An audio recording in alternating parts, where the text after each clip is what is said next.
everyone, and thanks for listening today. Today's episode is sponsored by the Reading Musical Foundation. You will learn in this interview that this is an organization of which Kim Webster has been an integral part of for many, many years. The Reading Musical Foundation has advanced and advocated for music education and appreciation in Berks County since 1926. Signature programs of the foundation include RMF Scholarship Program, which provides over $200,000 in annual scholarships to Berks County music students. Operation Replay, an instrument recycling program that provides used instruments with deserving musicians, as well as an annual grant program that provides more than $300,000 for music-related projects in the greater Reading community. You can learn more about RMF at their website, readingmusicalfoundation.org, or by finding them on Facebook and Instagram at Reading Musical Foundation. Throughout this interview, I realized Kim's influence on me has been great. From attending the same college, to collecting shot glasses just like her, to our similar teaching philosophies.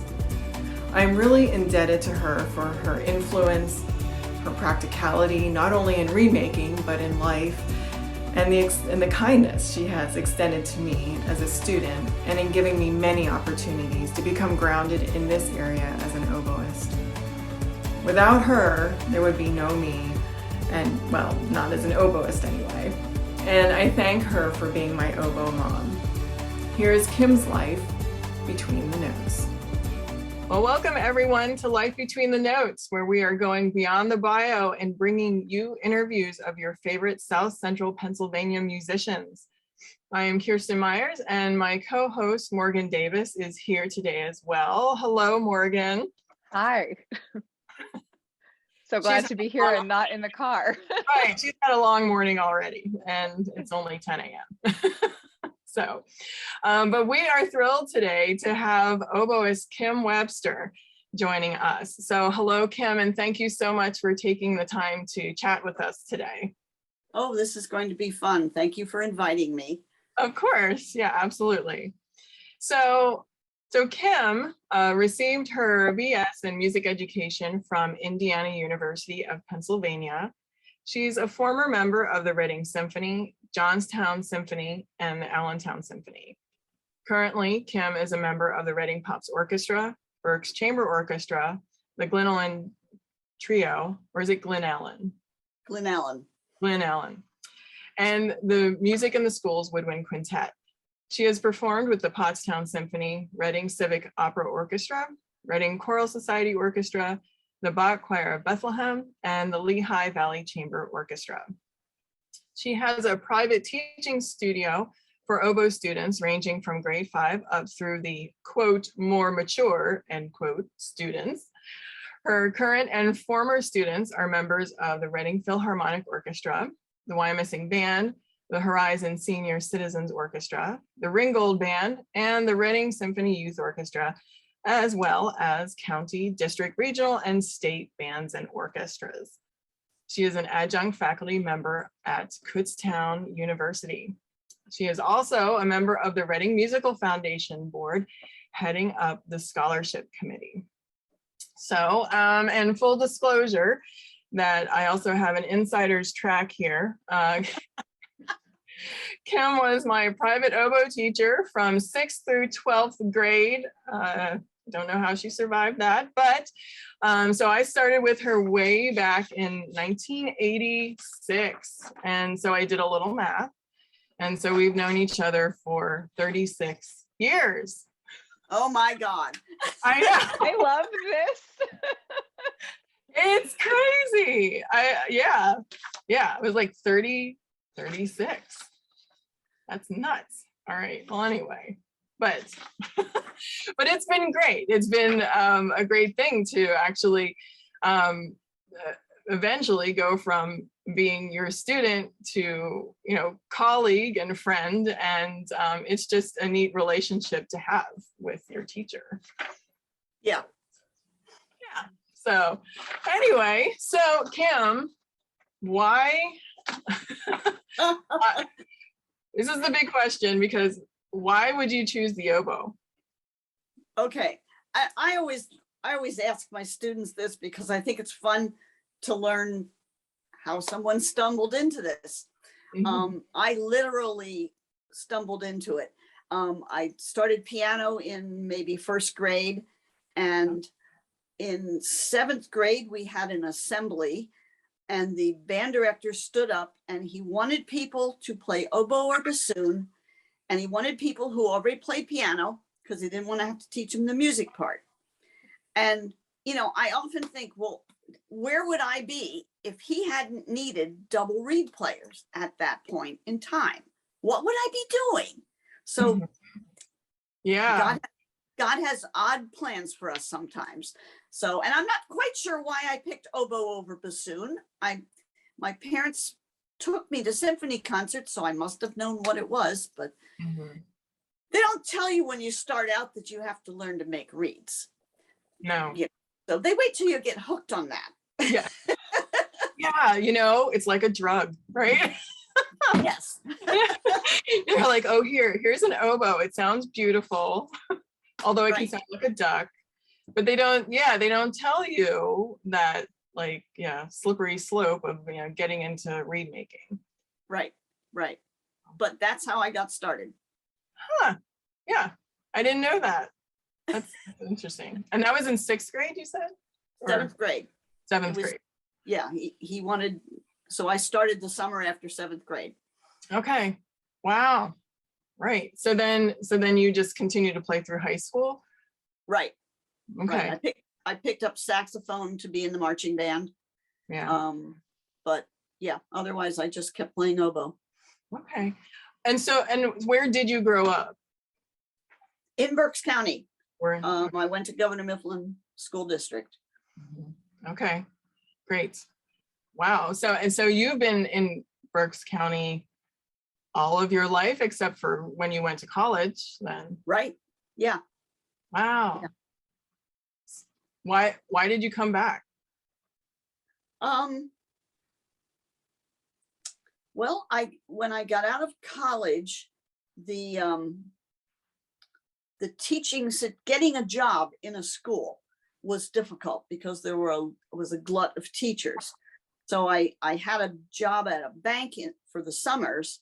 So I just continued working at the bank and started a private teaching studio. And then I got into Reading Symphony, and it just sort of snowballed from there. Okay. Yeah. Wow. All right. And so then growing up, so you lived with your parents. Do you have any brothers or sisters? No. Okay. Yeah, it was just you. Right. Right. Ah, right. So then they were obviously supportive of you. Like, are they the ones, did your mom or dad like want you to play piano and that's why you started in first grade?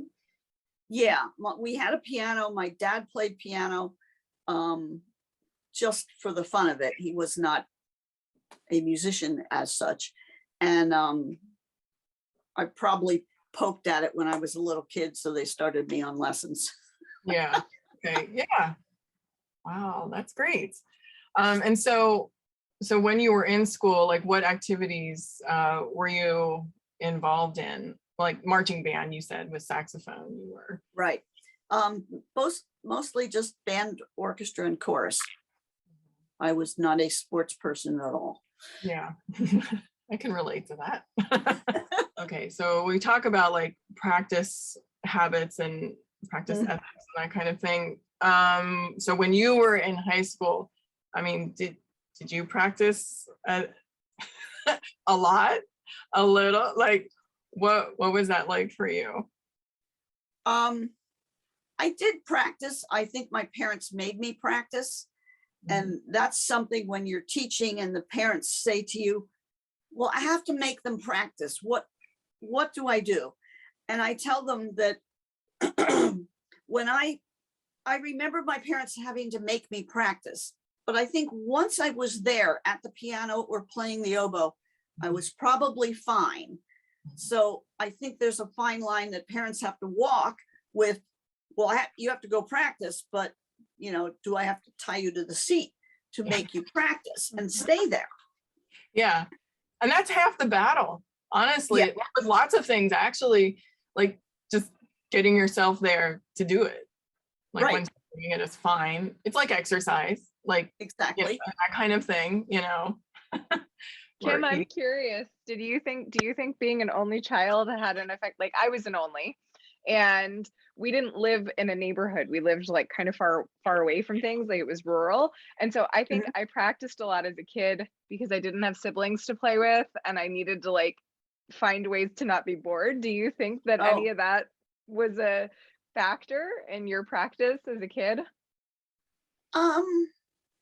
No, because we had neighborhood kids that I played with.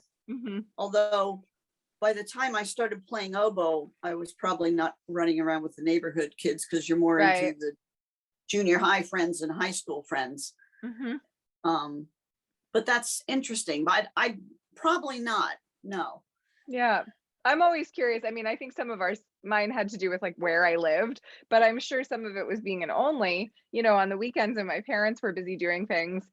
What was I going to do? And that was like pre cell phone, like we had internet, but it wasn't like what were you going to do? Check your email as a 7th grader. So like, so I think that was just a big factor for me. And I always wonder if people's like sibling situations have an impact. That's an interesting point. Yeah, it probably would. Yeah. And plus you're the focus, right? So they Yes. know what you're doing. If you're practicing or not, like if they want to, if they're saying, hey, you have to sit down and practice, it's because they're aware of where you're at. Yeah. Mm-hmm. Yeah. So then, so you went to IUP and you have your degree in music education. So was your intent was to teach in public schools? You weren't sure. I think so. I'm not really sure. I know I wasn't sure I wanted to stand up in front of a class and teach. It was just it was a weird time because, like I said, there weren't many jobs. So I really didn't even have that many job interviews when I got out. I knew I liked teaching one-on-one, but I didn't see me in front of a classroom. Right. And it's kind of one of those things like you go into music and you're not exactly sure what you want to do or what avenue, and most of us, I think, don't know. And you don't know until you try it. Right. Yeah.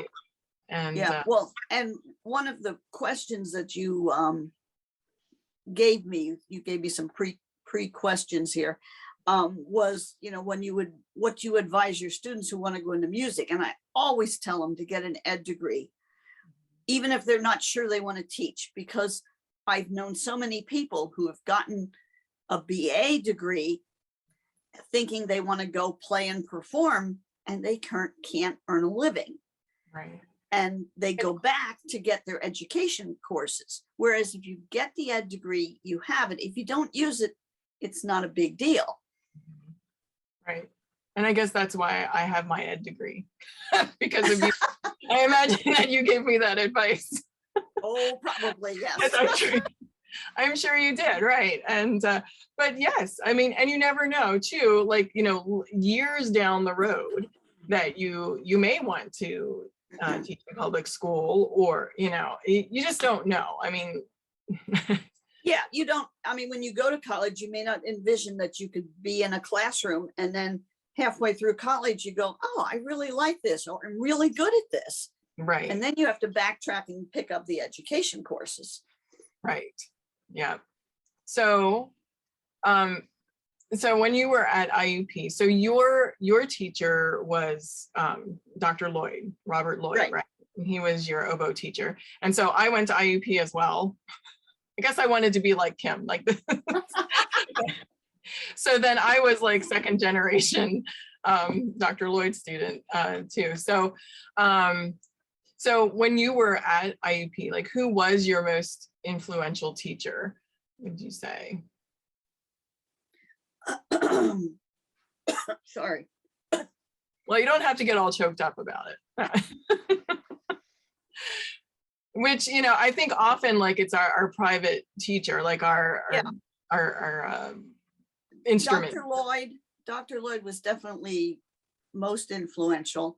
I think Dr. Borst, the bassoon teacher, too, was very influential. Those are the two main ones.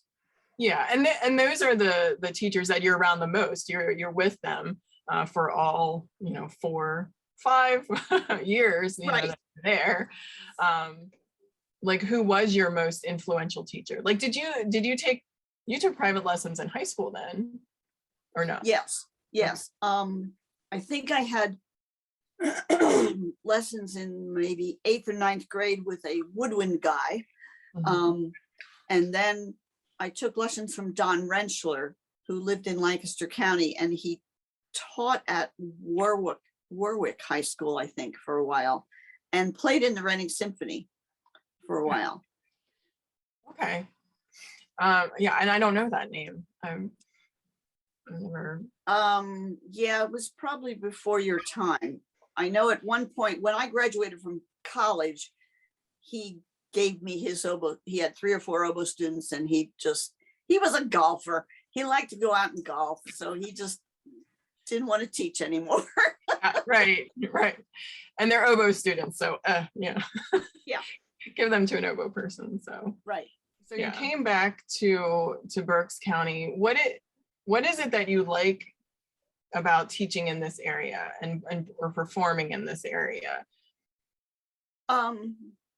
It's urban enough, but not too crazy. There's probably less competition than there would be if I went down to Philly. There'd be more competition, and it's just an easier lifestyle. It's not quite as hectic, I think. Yeah. And so when did you graduate from IUP? 76. Okay. 73. Now wait. 73. 73. Okay, that's the year I was born. And but so when did you start playing with Reading Symphony? Shortly after that. I didn't actually have to audition. They at the time, Wes Fisher was the personnel manager, and he just at one point slipped me into second oboe, and so I was just sort of there. Yeah. Now Wes Fisher, that's a big name. Yes. For Berks County in regards to musicians. Oh my gosh, yes. Because he started the Reading Pops Orchestra. Right. And was influential in many people's lives. Yeah. Now, what was his association with Reading Symphony? He played in it, and he managed the personnel. Okay. All right. I just remember like hearing that name a lot. And yeah, big name in the musical community. Definitely. So, and so the Reading Pops Orchestra, that began 1969, I believe. Right. And you've been there since the beginning then too, right? Yes. Right. Wow. Yeah. And didn't Reading Pops didn't they have an anniversary year? Yeah. That was a couple, I don't know, I've lost a few years here with. I think you've lost a few years with COVID. I did. Well, okay. It would be like 50 years or something, right? In 19? So 2000, yeah. Yeah. Oh, not nuts. Okay. All right. So it was a few years ago, but okay. And yeah. Now, so with Reading Pops, then are you still on the board with Reading Pops? You used to be anyway. I used to be on the board. I'm not on the board anymore. No. Okay. But you are with Reading Musical Foundation. Right. Yes. And how long have you been on the board with them? I'm thinking since 1980. Okay. Wes Fisher once again. He had started the Music in the Schools program that we have now in Berks and Lancaster counties. And my first year with that was 1976, because I remember we wore bicentennial outfits for that year. Oh yeah. I mean, it made dressing easier in the morning because you just knew what you were going to wear. But a few years after that, then he got me onto the Reading Musical Foundation as the Music in the Schools committee person. And then I evolved into the scholarship portion of Reading Musical Foundation. Which, yeah, I mean, RMF is just, it's grown into a huge organization over the years. And it has. We started out with, in fact, I think Janine Thomas was our very first scholarship winner. Really? Wow. In 1968, there was maybe one scholarship for a senior majoring in music. And we now have, I don't know, maybe 15 or 20 different scholarships for seniors majoring in music. We just had the auditions and gave out over $50,000 just for seniors majoring in music. I am amazed at this program because you got me involved in the judging. Right. And I am always so impressed at the level of playing of all ages of students that it just is like a testament to the type of teaching that's happening in Berks County. And then just that undertaking you must have to get that scholarship program functioning the way it does. It's so efficient, and it's such an amazing thing to have all that money available for those students. It is. When the scholarships that you judged a couple of weeks ago in March, once again, we gave out maybe over $50,000 in just merit awards to students from actually first grade through 12th grade, because the string players and the piano players can start in first grade auditioning, and they're so cute when they come in. Well, one year I did it was like 5th and 6th graders or something, and it was all instruments, and I'm thinking, oh my gosh, like what am I going to say to a 5th grade trombone player or whatever? But they're doing a great job, and I just think what a cool thing for those students to get feedback from people on their playing and be recognized for making a really genuine effort toward learning to play an instrument. I just think that's got to be so impactful for those students. And I think it's nice that they can they learn to audition early in life. Yeah, and maybe it takes some of the fear out, like they see the value of the process. Right. Right. And it's another thing to work towards, it's another goal. We have, recitals and performances and that kind of thing, but to be able to do that. And then Morgan, like you said, get feedback it's so valuable. Yeah. Well, and I think this is something that RMF is really making a difference on, because when I lived in other states, like when I was living in Ohio and Wisconsin, and their primary thing that they do for school age students is solo and ensemble contests. So students as young as like 4th grade prepare based off of these different difficulty lists. They get feedback, they can go on to the next level of feedback, and they get recognized for their playing. They get encouraged to play with their friends and do duets and trios and things. And here, we have district band. And I remember when I first moved back to Pennsylvania being so frustrated that there was nothing for my students to do besides that here in Lancaster, really, because if you're not in that upper 2% of players in high school, then what is there available to you as encouragement to prepare to perform and learn to perform? And so I really think that you all fill a void, like a big void, by offering that. Right. We have another area of the scholarships, and that's the needs sensitive scholarships. And that started because I had two students, and the one student, her mother would sit in on the lessons and knit, and her husband was on the RMF board. And I happened to be telling this student one day, I have this other student who wants to go to music camp. She wanted to go to Elizabethtown Music Camp, but she couldn't afford to go. Well, somehow a contribution got sent to RMF. So this person could go to camp.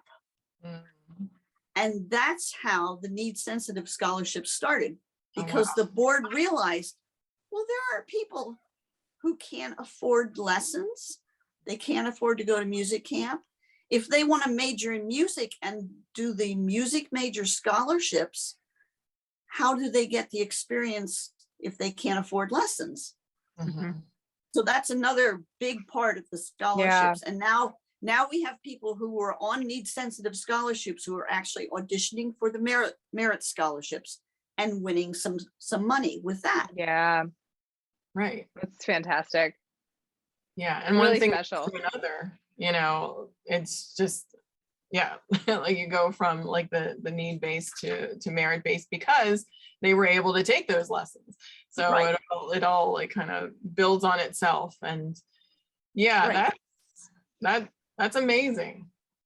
And what a great support. And like Morgan said, I mean, there are so many you know, talented kids, and there is just a lot of talent in that area for sure. And I'm sure in large part to that support. Yeah. Yeah. I feel like you're probably what you're doing with the scholarships, having those kinds of things in like that are just part of the culture. You know, it's like you're doing that, something that encourages people to keep teaching in your area, to keep being there and making that a place they want to live and teach and make music. I hadn't thought of that, but yes, it might do that. Yeah, I think it just feeds that like richness. Yeah, definitely. Have there been any like hurdles for you to overcome as a musician? Like, have you ever encountered anything besides reed making that was an obstacle? Well, funny you should mention that. That's I think the main thing when I came out of college was I wasn't fully aware of how to finish a read and be consistent about it. And that I really struggled for a number of years when I came out of college because I didn't have anybody helping me. And till I found my way with, you know, my style of read. I think we all have our own style of reads. They're all basically similar, but each oboe player does their own thing with them and has their own system. And it just took me a number of years, you know, where I struggled to, you know, sometimes you have a good one and sometimes you don't, and you still have to sound okay on them. Somehow you have to make it work, even if it's not the best. Exactly. Yeah. Okay, so here come all the oboe questions. So do you think that is the most challenging thing about being an oboist, the reed making, or?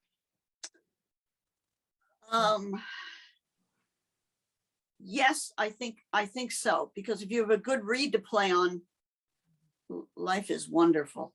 Because everything works. Yes. And I know oboe players don't practice as much as, say, flute players, Morgan.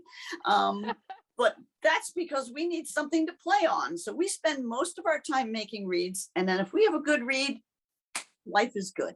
Yeah. But you know, too, I think this is like maybe not like, I've thought about this a lot. I have two really, really good friends who are oboists. One of them was a friend from grad school that I spent a lot of time with. And I feel like it makes you more efficient with your practice time because you spend that time reed making. So whereas I can duff around in a practice room for 4 hours and probably still only get as much done, you know, of real practice time, you know, somebody who's making reeds or doing what I don't know. I think, like, not that I want to trade my head joint for a reed, but I just think perhaps I might have learned time management sooner in practice if I had another stipulation. Interesting point, Morgan. Maybe. That's a nice way of looking at it. Well, like I said, I don't have to make reeds, so, you know, like maybe I'd feel differently. Right.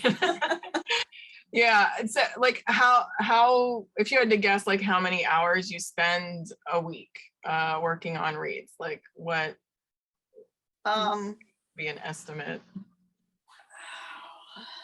It I varies. would say you know. it varies depending on how many gigs I have, but when I was playing Reading Symphony, I think 4 or 5 hours a week working on reeds, easily. Mhm. Yeah. Yeah.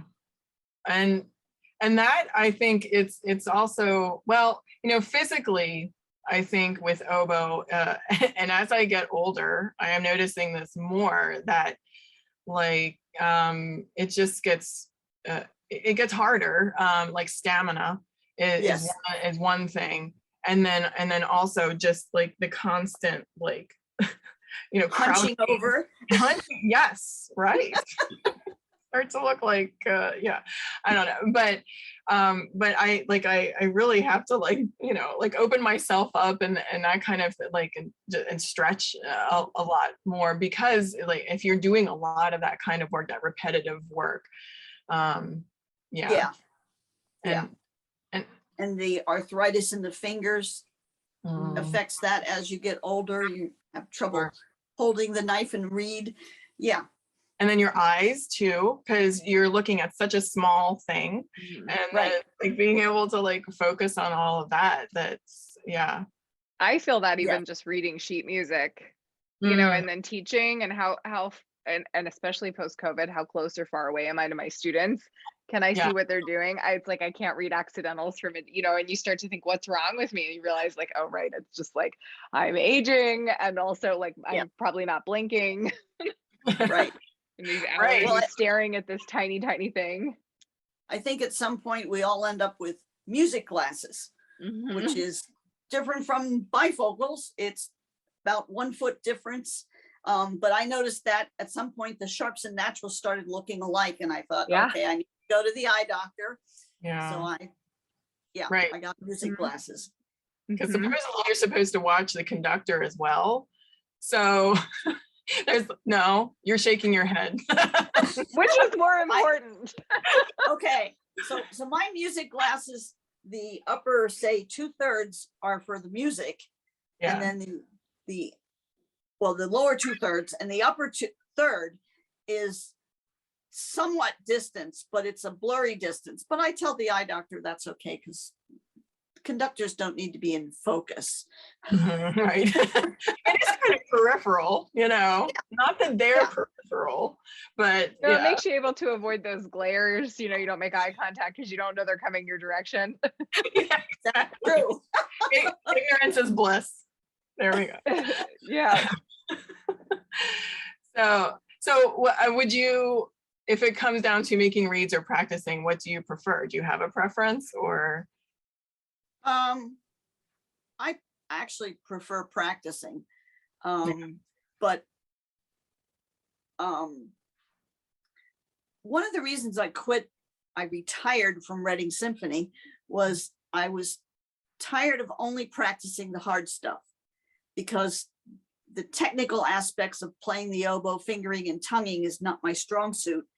And so it would be, oh, we're playing this piece again, I need to practice these sections.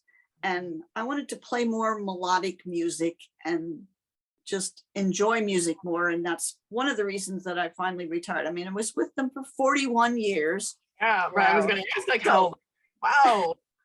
Yeah. So, wow. Yeah, that's amazing. That's an interesting thing too, because it's like, I think we like strive so much to be in orchestras. You know, when you play orchestral instruments, like, you know, most of us aren't shooting for like solo careers or whatever, but we want to be in the orchestra. And then so many people I've met who have had orchestral careers, they choose at some point. It's not that they're not able, but they just say, I have had enough of the pressures that come with this. I've had this experience and I've enjoyed it, but I want to enjoy the act of playing. So even when I was at UW Madison, the flute professor that was there before mine, he had retired from the Philadelphia Orchestra to teach there. So his name was Bob Cole, and when I happened to like sit next to him on a plane one time by chance, and he told me all these stories about playing in the orchestra. But one of the things he was telling me was like, you know, I left the orchestra to teach because of the tremendous pressure that came with that job. And, you know, while we think of that as sort of like a pinnacle, he said, I had a family and I didn't want to hate what I was doing. And I didn't want to spend all my waking hours thinking about those pressures. You know, I wanted to enjoy music again, in a different way. So, Right. so it's interesting to hear like people's journeys with that, where you reach a sort of point saying like, it's not that you're not enjoying what you're doing, you want to enjoy it in a different way. Exactly. Yeah. Mhm. And I mean, I planned it out very well that, you know, as I would think to myself, oh, I don't want to go to rehearsal. And then I'd think, once I was at rehearsal, I was fine. Kind of like that practice thing we talked about Yeah. earlier in the interview. And I thought, okay, so when I get to rehearsal and I don't want to be there anymore, that's when I need to start thinking about retirement. Mhm. And I got to that point one year and I thought, okay, so I took off a concert, because normally I would play all of the concerts just because of the way my schedule worked. It was kind of my first priority on it. So we had a January concert and I decided I would not play that concert and I'd see if I missed not being there. Mm. And I did not miss not being there, you know. Yeah. So that was the deciding point and what made me decide to retire from it. Mhm. Yeah. And I haven't missed it. I have to say, honestly, Yeah. I miss seeing my friends in the symphony, but Yeah. Well, I there's do a not lot of, miss the pressure. yeah, the Mhm. pressure, the stress, there's a lot that goes with that. Right. Yeah. So, It's a smart way to like, I think, you know, sometimes the pressure of what we do overrides like our personal wants. Like it's like, oh, I have to be in an orchestra to look like I know what I'm doing and I have to do this and I have to do that. We forget that like, you know, there's some other factors to that. So I think it's like encouraging to hear, you know, the ways that people listen to their intuition. Mhm. Yeah. Well, and then other nice thing about our profession is we don't have to, boom, retire. That's it. Mhm. So what I've done is, you know, I retired from Reading Symphony.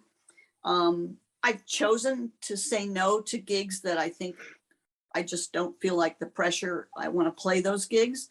You know, I can see me eventually retiring from playing, but still teaching, but who knows? Right. We can do it slowly. We don't have to just Exactly. cut it out of our lives. You can kind of tailor it to, you know, what you want to do. And so a lot of what you do now is teaching. Yes. Correct. I mean, that's the bulk of what you're doing now. Right. And so as far as as far as your philosophy in teaching, what is it that you try to impart to your students, and how to help them?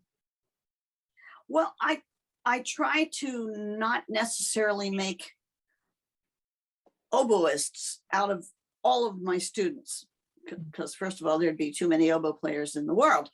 But I try to teach them to enjoy what they're doing.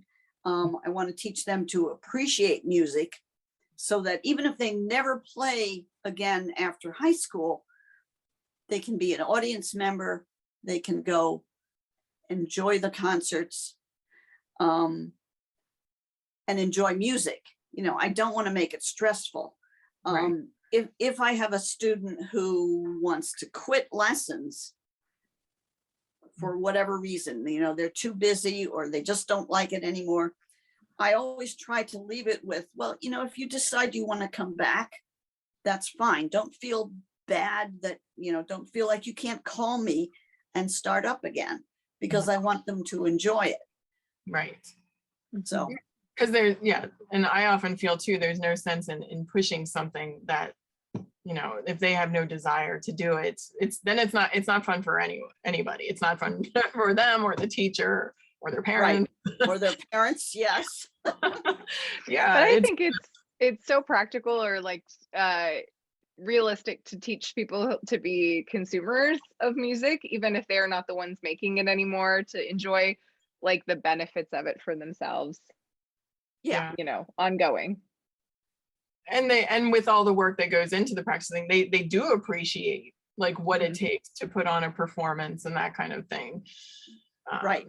And hopefully we have some future donors for Reading Musical Foundation and Reading Symphony and other various organizations. Yeah. Who remember, you know, how important it was for them when they were young.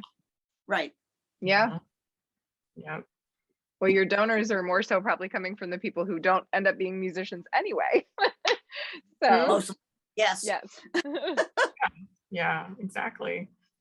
So so now personally, you have you've been married to Stacy for how long? When did you get married? 76. 76. Okay. Yeah. So so just a few years out of college. Yes. Right. So where did you meet him? At Shillington Summer Theater. Yes, I thought it was, yeah. We had a summer theater group in Shillington, and he's actually 4 years younger than me. So we always say we graduated together, because I graduated from college the same year he graduated from high school. Okay. So we knew each other then. We didn't really start dating till 73, 74. Okay. So we knew each other for a few years before that. And he's not a musician. No, he was an actor, singer in productions. He directed some of them. So he can sing, but Right. doesn't generally. One of those shower singers. Right. Right. Yeah. So wow. Yeah. So you've been together a while, and you've had many dogs through the years, correct? Yeah. Yes. And currently you have Teddy, right? What? You have Teddy right now. He's your Teddy right now, yes, who just left the room. He's had it with us. You're not doing anything interesting. But yes, he's our third dog, and that's kind of our family life. Yeah. And you've always had the same kind of dog, right? Bichon Frise. Yes. That started because I had a student get one time, and we just fell in love with the breed. And they're non-shedders. Yay. And, they're generally very friendly. Generally, Teddy, they're very friendly. No pressure. Yeah. No pressure, Teds. Well, maybe he's feeling pressure from your Carnegie Hall background. We're doing this on Zoom, and Kim's got she's in Carnegie Hall right now. Yes, So, right. Maybe I explained to Kirsten pre-interview that when we had to go over to Zoom lessons during March of 2020, my husband bought me a big picture that is this picture. And we hung that up behind me as I was teaching. And then when we were setting up for the interview, he found it online. So it was easier than hooking it up again. Yeah. you know you're a star. Well, everybody at that point was online on Zoom things, and they had these cool backgrounds, and I just had my studio. So I've never mastered that. I've been sitting here with all of my stuff behind me. Yeah. Although when COVID started, we were supposed to be renovating our house. So we had started to pack. So all my music was packed up in boxes. And so I thought, okay, for a couple of weeks, and I'll drag the boxes back in. So I had these boxes of all my music behind me to teach. And then after about a month and a half, I went, maybe I should unpack the boxes. So as COVID went on, I gradually unpacked my studio again, and now it looks like nothing ever happened. It's just back to the same mess that it was in before. So so throughout your career thus far, is there a certain colleague or musician who has inspired you, aside from any teachers, but have there been any who were incredibly influential to you? That's an interesting question. I think when I started, Ann Weiser is a flute player who's a good friend of mine now. She really helped when I came out and started playing in Symphony and Reading Pops.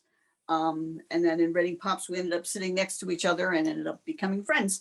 But, you know, she helped with that. I think Wes Fisher was another influence in getting me out to various gigs. At the time I graduated from college, there were a lot of smaller gigs, which, I don't know, 10 or 15 years ago when the economy started tanking, there weren't as many, you know, smaller church gigs, things like that. And I thought back to when I graduated from college, there were all these little gigs that you could get experience doing things and playing things for people. And the kids don't have that nowadays. I think even when I moved here 10 years ago, there was still a little bit of that. It's really changed a lot. Yeah. And then with COVID, you know, everything, but, you know, really when the economy went south, like I said, about 10 or 15 years ago, and the churches even had trouble hiring musicians for things. I remember one year, the Rudder Requiem, it was probably just, you know, out in England, but it was discovered here in our area. And we must have played in 6 or 8 churches every year doing the Rudder Requiem at various churches. And you just don't see that kind of stuff now. Yeah. Right. I feel like I got a lot of orchestral experience playing in various churches that would hire small orchestras, chamber orchestras, or like, you know, the chamber setting of the Rudder, or you know, just things like that kind of help you find your way. Yeah, and give you experience to play, and you get better. The more you play, the better you get. And I think the kids in college now, when they get out, they're not going to have these smaller gigs to get their feet wet or their reeds wet, as it were. Good one. Good one. I think that's our first like instrument pun. We've done 3 of these, and that's maybe the first one. That's good. Wow! Congratulations, you're the first. Thank you. Yeah, that was a good one. So yeah, and now like an organization in Berks County, like I'm thinking right now, like Berks and Finetta, that they're at least encouraging you know, younger players to come in and like students to perform as well. So you know, that's I do like that about that organization. And so, you know, at least there's that. But yeah, I'm right. And maybe hopefully someday we'll come back to having, you know, more of these smaller gigs, and you know, and there's a lot of playing going on right now. And I probably, I mean, I'm guessing because of the lack of what we've had in the past few years with COVID and everything. I've been seeing people on Facebook talking about how there's so many gigs, and I think it's just because we haven't had them for 2 years, and things are going the other way, as it were, and you've got too many things going on, but it's good because the musicians need the money. Yeah, that's right. So my last question to you, I think, is what do you feel is the most rewarding aspect of being a musician / teacher? Teaching, seeing the kids grow up. I love that aha moment when you can see the light bulb going on, or and the other thing I like is, okay, I know my students are growing up when they like orchestra more than band, because oboe players like orchestra more than band. They don't mind that they have measures rest in orchestra.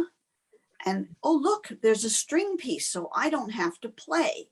When they like that, you know they're becoming an oboe player. Yeah. It's really neat to watch them evolve. Yes. Yeah.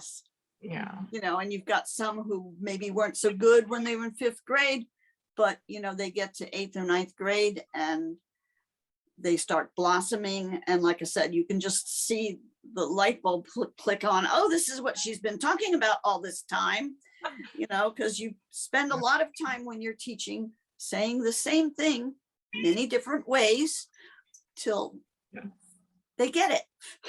Right, right. And once they get involved sometimes with festivals and being around other oboists or musicians, they start to see that it's and that, oh, they're doing this too. Oh, this is right. This yes, exactly. Or they have another teacher say something and they'll go, oh, well, Kim said that too. I guess she was right. That's my favorite light bulb moment. Oh, I've heard this, but that makes so much sense now. Like, okay, I've only said it 100 times. Yeah, exactly. Well, thank you, Kim, for talking with us today. This has been a lot of fun. It has been fun. And I didn't know I was taking a trip to Carnegie Hall today, so I'm enjoying it. There's so much that's rewarding about doing this.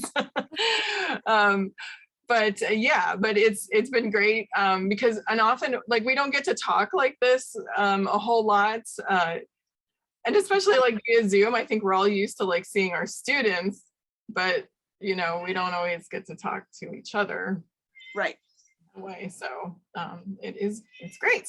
On that note, thanks to everyone who is listening today. And if any of our listeners have questions or suggestions, you can always email us at lifebetweenthenotes@gmail.com.